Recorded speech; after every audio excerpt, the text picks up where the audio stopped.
Hey guys, I wanted to start by saying thank you for helping me reach 500 subscribers on YouTube. I know it's not a massive number, but it's a lot more than I ever thought it would be. I just started it to sort of document my path back into rowing, and you know, it's amazing that this many people have seen it and are watching it and getting something from it. So just want to say thank you for helping me reach that total, and you know, I'm really enjoying it, so I don't plan on stopping just yet. Quick life update, I've actually not been able to get out in a rowing boat in 2 weeks. My last outing was BUCS Regatta. I've just been so busy, like I've had dissertation proposals and job applications and things like this. I've still been training hard but not been able to get out on the water. That being said, this weekend I'm actually going to row with Matt's club, which is Royal Chester Rowing Club. I live just next to Chester, so I'm going down there Saturday and Sunday. Really excited. They're one of the strongest crews in the northwest of England. So yeah, I just wanted to say thank you, give you a quick update, and I hope you enjoy this video. If you do, be sure to give it a like. If you have any questions that you want me to answer next time, just leave them in the comments and I'll be sure to do that in another video. So, hope you have a good day and I hope you like the video.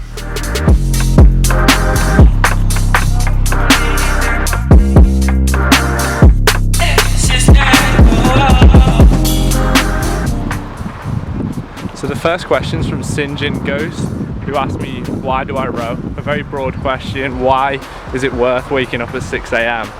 I think initially it was a challenge, so I'd always been quite natural at picking up sports, but rowing took me a while to get the technique. And I wasn't a big muscular guy. I was tall but fairly skinny. And so it was a real, I saw my hard work paying off. It was a challenge to actually get to a competitive position. Once I felt like I was making progress, I think I just fell in love with the hard training, like the hard work, the reward, the traceability. Like you can actually see how hard you're working in it as a on the screen, and there's really no hiding away from that. I think basically that's it. It was incredibly competitive. The racing is head to head. It's you against someone else, and I really enjoyed that part of it as well. But I think basically it's a really rewarding sport, but it is a challenging one, and that's why I still wake up at 6 AM now to go rowing.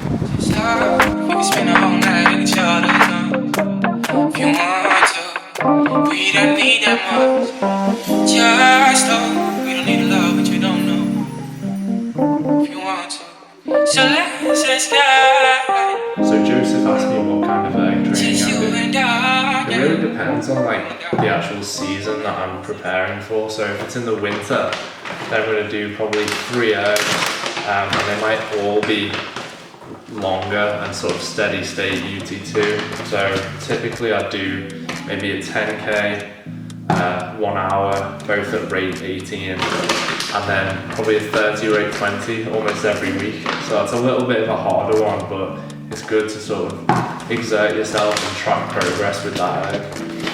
In the summer, I'm actually more interested in doing sprints. So essentially I'll do 1 maintenance aerobic erg a week, which is probably a 10k, and then I'll do 2 sprint ergs, which are 500 meters, 1 minute on, 1 minute off, or 3x2k, things like that. I've actually just written up a training plan for myself and Aaron from Lancaster as well. So what I'll do is I'll put the link to that plan in the description of this video. So if you're interested in following along with my plan, see how I'm getting on and trying it out for yourself, then you can just find that link there.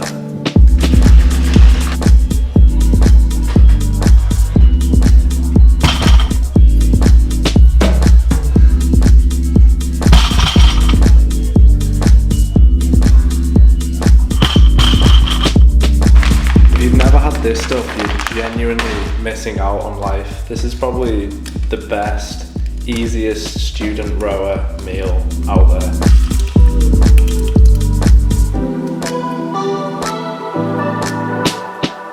Start to finish, this is literally 3 minutes.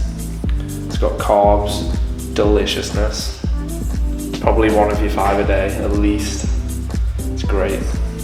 So Holly asked me about trying to balance university whilst having a rowing career, and sort of especially moving from the novice squad to the senior squad, where you might have more training expected of you, more time dedicated towards rowing, and like how do you actually manage that with still making sure you get your degree, you know, the reason why you're actually at university.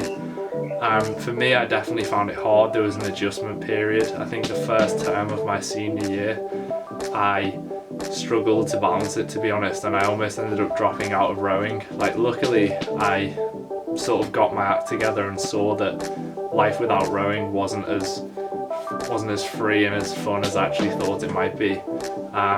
It basically ended up with me making a bit of an informal schedule where I spent most of my time between 9 to 5 actually studying or going to lectures, getting my coursework done.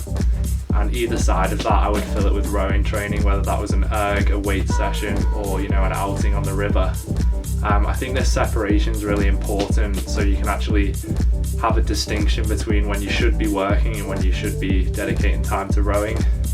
I think, you know, it is difficult, but if it's your passion, think about what you'd be doing other than this. Like in the morning you'd just be sleeping in a bit longer.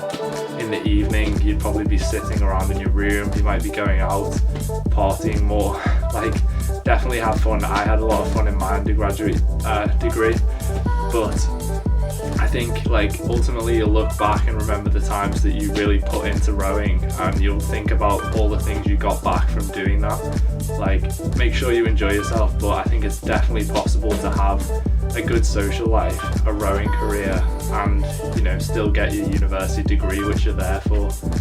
You might not have much time for anything else, but I think it's definitely possible, and if it's what you want to do, then it's going to look great on your CV. It's going to make you a more organised person, and like, you know, it's a good hobby to have in my opinion.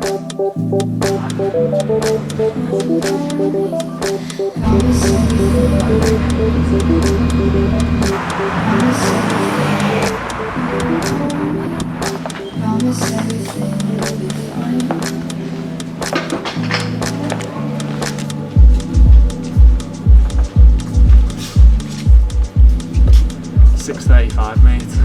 Go watch the video.